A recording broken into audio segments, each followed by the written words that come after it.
ეთერში შემოვიყვან ბატონ გია ხუხაშვილს, რომელსაც მთელი წიგნი აქვს დაწერილი ამ სისტემის, ამ რეჟიმის დეგრადაციაზე, იმაზე თუ საიდან იწყებოდა, რა ღირებულებებზე დაყრდნობით, რა იმედების ჩასახვით, როგორი მიზნებით და შემდეგ როგორ დეგრადირდა ეს სისტემა და ამ დეგრადირებული სისტემის ცენტრში, რა თქმა უნდა, იდგა ბატონი ივანიშვილი, თუმცა მასთან ერთად ბოლო 2 წლის განმავლობაში გამოჩნდა ადამიანი, რომელსაც დღემდე უპრეცედენტო დიდი ძალაუფლება აქვს ივანიშვილის პრემიერებს შორის.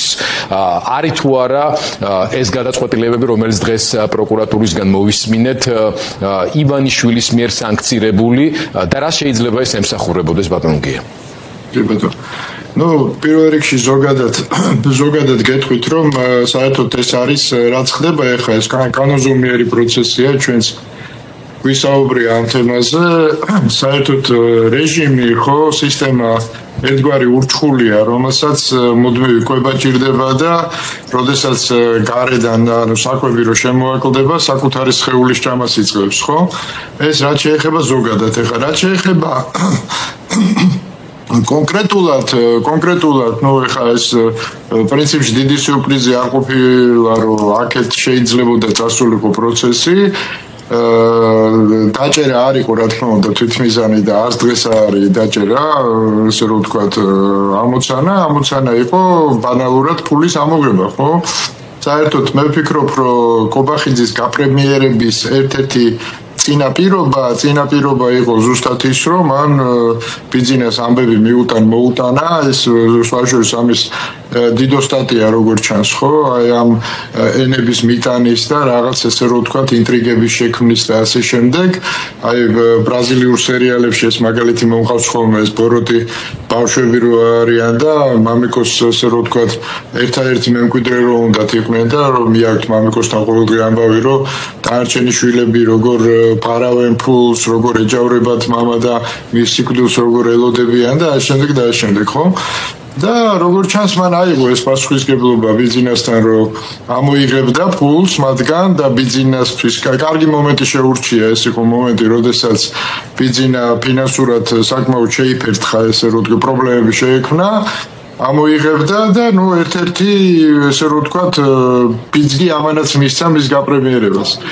ვერ ამოიღო ეს ფული, ხო? ვერ ამოიღო ეს ფული რო ვერ ამოიღო, მერე წამოვიდა ეს ლეგენდა და ძალიან ესე კულტივირებდა ეს ჭორები, ხო, რომ რაღაც ოპოზიციასთან თანამშრომლობენ, ღარიბაშვილი და ლილუაშვილი. ეს წმინდა წყლის ჭორები იყო, მე ვერაფრით ვერ დავიჯერებ, ესენი ვინმესთან რეალურად თანამშრომლობდნენ.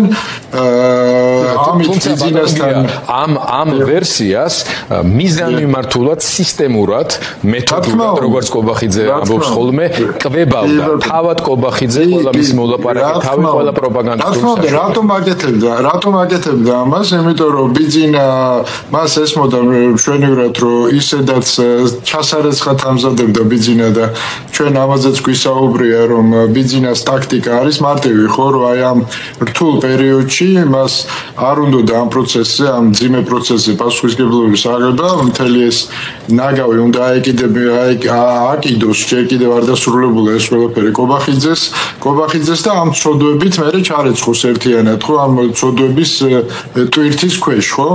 ეს არის ბიძინას მიზანი და შესაბამისად კობახიძეს გაპრემიერების ინტერესი გასაგები იყო, მაგრამ ეხლა შენარჩუნების ინტერესი როგორ უნდა დაკმაყოფილდეს, ხო, თანამდებობის ბიძინას ირგვლივ უნდა დაწვას მიწა. ანუ ყველა სხვა შვილები, ესე რომ ვთქვათ, უნდა ჩამოაშოროს მამას, რომ ერთადერთი მემკვიდრე დარჩეს. ეს დამატებითი სტიმული გაჩნდა, ბიძინასთან თავს იცავდა იმით, რომ აი ესენი ამათ ფული იმით არ მოაქვთ, რომ ოპოზიციასთან თანამშრომლობენ, ეს ბიძინასთვის იყო განკუთვნილი ეს ჭორები, ხო? ბიძინას სისუსტეებიდან გამომდინარე. მას, როდესაც ვიღაცაზე გაღიზიანებო, ბიძინა საკმაოდ კარგად ერკვევა სიტუაციებში, მაგრამ თუ ვინმეზე არის გაღიზიანებული, ტყუილსაც კი დაიჯერებს. და როგორც ჩანს, ეს კობახიძის ჯგუფმა ეს კარგად, ესე რომ ვთქვა, და კარგად აუღეს ალღო ამას ყველაფერს და უთხრეს, რომ კი ბატონო, ჩვენ უთხარით, ფული ბევრი აქვს, ბევრი მოიპარეს, მაგრამ არ მოაქვს, იმიტომ რომ ეგერ ოპოზიციაში ასხავენ, შენ გებრძვიან უკვე, ხო, აი ეს განწყობა შეუქმნეს. ეხლა დღეს მოცემულობით ბიძინა მეს იცის, რა თქმა უნდა, ბიძინა მეს იცის. მე ჩვენება რომ ეს როგორი შემთხვევა ბატონგია, როდესაც ასე ვთქვათ არ მინდა რომ მულტფილმების ის მახსენდება მეც, მაგრამ რო არ დავასახელო და არც ასაკს გაუსვა ხაზი, მაგრამ თავს იკატუნებს ივანიშვილი ამ შემთხვევაში და ვერ ხვდება რომ ყობახიძე სისტემატურად აბოლებს იმისთვის რომ ეს ამ მისსავე განწყობებზე ითამაშოს და ეს განწყობები კიდევ უფრო მეტად გაუღვივოს, თუ მართლა დაიჯერა ივანიშვილმა რომ მაგალითად ლილუაშვილი ან თუნდაც ღარიბაშვილი ამ შემთხვევაში ასე ვთქვათ ოპოზიციას აფინანსებდნენ და 4 ოქტომბრის რევოლუციის სპონსორები იყვნენ ფინანსური და სხვა თვალსაზრისით. ამას რა თქმა უნდა ბოლომდე ამის არ ჯერა, მაგრამ ეჭვის საკმარისია იმისათვის რომ რაღაც პროცესს მიყვეს, ხო? მან თავის დროზე დაუგრძელა საბელი ყობახიძეს. მე ვფიქრობ, რომ დღეს მდგომარეობით მე უკვე მეჩვენება, რომ ბიძინასთვის უკვე საკმაოდ პრობლემატურია ყობახიძის ესე რომ ვთქვათ, აი ესე მარტივად ჩარეცხვა. რატომღაც მეჩვენება, რომ ყობახიძემ პარალელური პატრონები გაიჩინა, ხო? სავარაუდოდ მოსკოვში, მოდით ესე ვთქვათ და მთელ ამ ყველაფერში ძალიან სერიოზული როლი ითამაშა, როგორ ჩანს, ეხლა გაიკვირდებათ ის რაღაცას ვიტყვი, მაგრამ აი ჯანგველაძის თემა. დიახ, მნიშვნელოვანი ფაქტორია, მნიშვნელოვანი გეთახმებით. ხო, ჯანგველაძის თემა, რატომ? იმიტომ რომ ჯანგველაძე ეხლა ბიძინა საქართველოში შიგა სამზარეულოში კი ყველაფერს აკონტროლებს, მაგრამ არის ტრანსნაციონალური თემები, ხო, რაც მისთვის უკვე სერიოზულად გასათვალისწინებელი ფაქტორებია, ხო? ხო და აქედან გამომდინარე, როგორც ჩანს, რაღაც სხვა ძალები შემოვიდნენ თამაში, ეს არის ტრანსნაციონალური კრიმინალური მე ვიტყოდი დაჯგუფებები და როგორც ჩანს, ყობახიძეს აქვს გარკვეული ზურგი. კრიმინალური პირობითად ვამბობ, ეხლა მე პირდაპირ კრიმინალზე არ ვლაპარაკობ, ხო? ანუ გარკვეული დამატებითი დაზღვევა აქვს სავარაუდოდ რუსეთიდან ყობახიძეს, რომ ყოველ შემთხვევაში მარტივად ბიძინა მას ვეღარ გადააგდებს, ხო? მას სერიოზული მომზადება დაჭირდება ამის ამ ყველაფრის.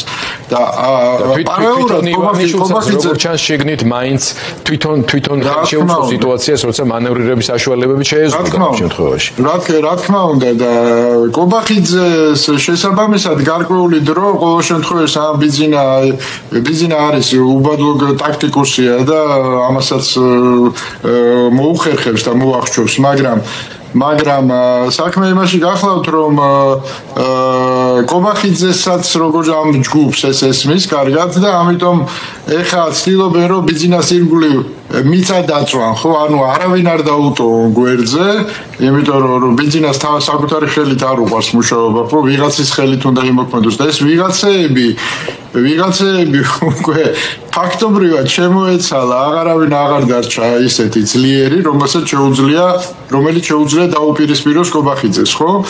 და ეხლა შესაბამისად, ეხლა ის დროა, როდესაც ყობახიძე თამაშობს, ბიძინა ამ თამაშს ხედავს, ბიძინა სავარაუდოდ ნერვიულობს ამაზე, მაგრამ ბიძინას ჯერ სულა არ გაუკეთებია. ეხლა უკვე საინტერესოა ბიძინა რით უპასუხებს ამას ყველაფერს.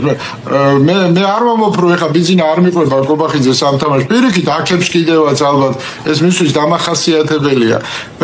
მაგრამ რეალურად ის უკვე ხვდება, რომ ყობახიძე მისთვის არის სერიოზული პრობლემა და ეს პრობლემა სულ უფრო და უფრო დამძიმდება საომავლოდ, მას ეს ესმის და ეხლა უკვე მას უწევს საკმაოდ მოკლე დროში შეიძლება ითქვას რაღაცის მოფიქრება, ხო? რაღაც ტრიუკის მოფიქრება. კი ბატონო, და ორი კითხვა უნდა ჩავატიო ერთდროულად ახლა ამ შეკითხვაში. როგორი იქნება ამ პროცესის საჯაროდ უკვე ღია გამოტანაზე რეაქცია ოცნების საბაზისო ელექტორატის, რომელთათვისაც ნამეტანია უკვე აღარ დარჩა არავინ ივანიშვილის მმართველობის პერიოდში, რომელიც ან ღალატში, ან აგენტობაში, ან ღრმა კორუფციაში, ან ახლა უკვე რევოლუციის დაფინანსებაში არ დაედანაშაულებინა. არავინ აღარ დარჩა, ხო? ეს ერთი მათი რეაქცია როგორი იქნება? ხა ყველა დიტო სამხარაძე რო ხო არ, მაგრამ დიტოს რო რო იყო სამხარაძე იმასაც ხო აქვს ეს ეჭვები გაუჩნდა თავის დამემართებაში მას როდის მიადგებიან ხო როგორც მინიმუმ არა მაგრამ მე ვაპარაკობ ერთ-ერთი მიზანი ესეც არის ხო სისტემის სტაბილურობის შენარჩუნების მიზანიც ფიგურირებს ამ ოპერაციაში ხო ამ ოპერაციაში რეჟიმი როგორ უნდა იყოს უნიტარული უნდა იყოს ხო მთლიანად ერთ ვერტიკალში უნდა იყოს შესაბამისად სტაბილურობა შიშზეა რეჟიმებში დამყარებული ხო სიყვარულზე ხო არ არის და მეგობრობაზე რეალურად ხო შიშს უნდა ემყარებოდეს და ბუნებრივია ეს არის ფაქტორი რაც შეეხება მათ რეაქციებს ხო ეხლა ჩვენ ხო კლასიკურ მედროვეებთან და ესე მიგრაციულ ელექტორატზე ვლაპარაკობ ხო ნატურალური ელექტორატი ხო არ აქვს ეხლა მე დღეს დავწერე რომ შევახსენე კონცეფტს რომ არ დაგავიწყდეთ მეთქი რომ მამლის ტკივილამდე უნდა უარყოთ ეს ხალხი მეთქი თორემ მე გვიან იქნება მეთქი რა ანუ ეს ხალხი ამ ხალხთან გვაქვს საქმე შესაბამისად იქ ხო მოთამაშე რომელსაც შეუძლია რაღაც პოლიტიკური თამაში წამოიწყოს არ არსებობს ხო მათ შეუძლიათ მხოლოდ აი ამ ბოსტონის ფარგლებში რაც მოზომბილი აქვს ამ ბოსტონის ფარგლებში რაღაცები ითამაშონ. ხო, თუმცა ფაქტია, ბატონგია, რომ ამ გადაწყვეტილებას მოერიდნენ 4 ოქტომბრამდე. 4 ოქტომბრის შემდეგ გააკეთეს, რომ თუნდაც მმართველობის არჩევნების ან 4 ოქტომბრის მოლოდინის რყევები არ შეიტანათ თავიანთ შემადგენლობაში.